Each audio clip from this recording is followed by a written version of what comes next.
Hello there, and welcome back to Spooky Reads. So I've got an odd one for you tonight. I've been thinking that I would like to talk about the Disorder series, but the problem with doing a Spooky Reads about the Disorder series is that they're audiobooks. These I can't read from them because I listened to them in the first place. But it's a really interesting series. There's 6 works, the Disorder series. I got mine on Audible, and I think they're an Audible original. I think they have to be gotten from Audible. And they're short stories that aren't necessarily intended to, strictly speaking, be horror, but they're all pretty horrible in one way or another.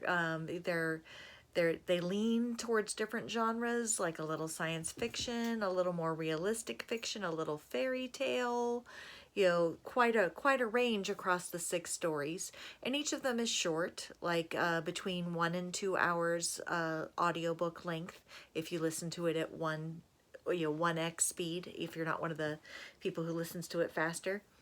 And I liked all 6.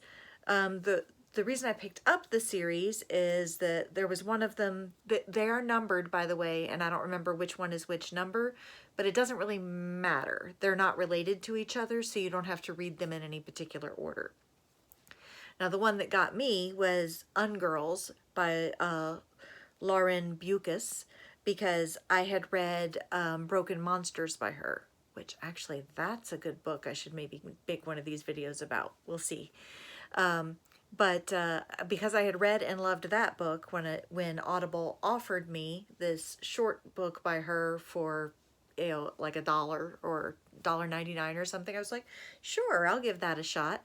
And her story, Ungirls, is a rough read. It's definitely about the difficulties of being a woman, and it's the Ungirls, the title Ungirls, are like lab-grown sex dolls that on purpose have very limited AI to make sure that it's not like having to have a relationship with a person.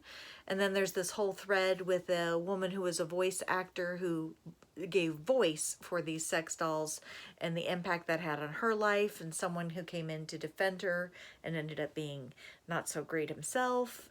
So it's a rough read, but an intriguing concept and very interestingly told. And so after I read that one, I thought, well, let's see what the other ones are about. So in no particular order here's the other 5. I read The Beckoning Fair one by Dawn Shawn. That's the one that I said had a little bit of a fairy tale thing. It's a story where you go in and you think it's going to be one thing. You're pretty sure you've got it figured out where it's going, and then it goes, nope, and is interesting and surprising. And it had some really creepy imagery in it that's going to stick with me for a while. And then I read Loam by Scott Heim. This one was a story of some triplets who are grown to middle age, and they're going back to the place where they were from because I think it's their father that has died. I'm pretty sure that's whose funeral they went back for. And in the process, they kind of remember this whole incident that happened in their childhood with teachers being accused of abusing the children, and the whole question of what's true and what was kind of elicited from them because the experts wanted to find a cult kind of thing. And that was very intriguing. I think I wasn't real satisfied with the ending on that one, though. That was, of the 6, that was my least favorite, which is not to say it wasn't good. There was Will Williams by Namwali Serpel, and it's a retelling of an Edgar Allan Poe story. And I had never actually read the Poe story, so then I turned around and read the Poe story afterwards, and I really like this telling. It's a doppelganger story about, somebody else kind of replacing you, and it's set in like urban playground kind of life, and it was very interesting. And then there was Anonymous by Uzodinma Iwala.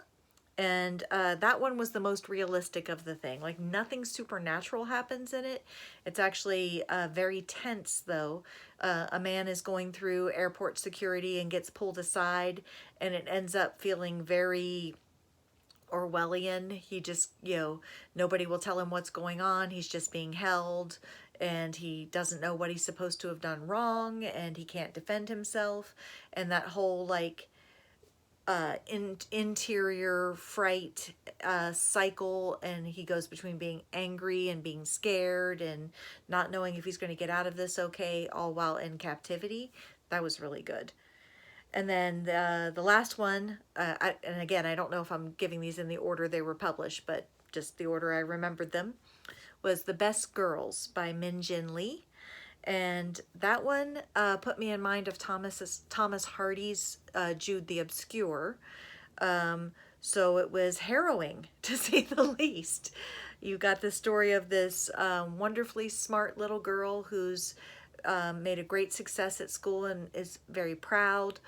But clearly the culture that she's living in doesn't value her accomplishments the same way they would her brothers because she's a girl.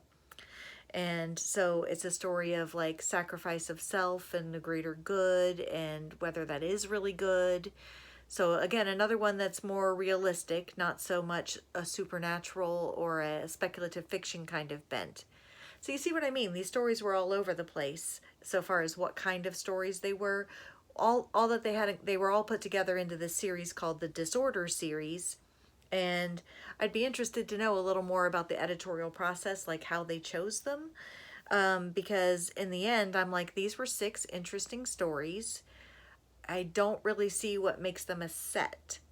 But at the same time, for you, I would recommend the set because they were really good and they're short. And if you're into audiobooks, they were very well performed. Myself, I know a goodly portion of my reading these days is audiobooks. Probably at least 2 out of every 5 books I read are audiobooks, and sometimes even more than that. Sometimes more like 4 out of 5 books I read. It's really wonderful to be able to access literature that way, and it lets me get more reading into my life because I can listen to an audiobook while doing mundane things, and I can't really read while doing something else. So there we go, the Disorder series on Audible. I hope you will check it out. Happy Halloween.